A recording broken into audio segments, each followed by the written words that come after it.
আপনারা তোমরা শান্ত হয়ে বসে যাও। আমি গভীর অরণ্যে তপস্যা আরম্ভ করব।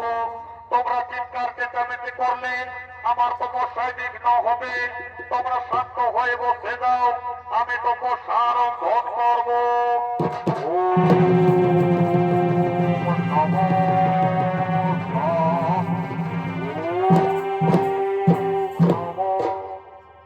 এদিকে শ্রমিক মনে তারা শ্রমিক ধ্যানে মগ্ন হলে, আরো পর থেকে একদিন রাজন পরীক্ষিত তার হস্তিনাপুর রাজ্য পরিক্রমা করার সময় এক স্বর্ণমুকুট দেখতে পায়।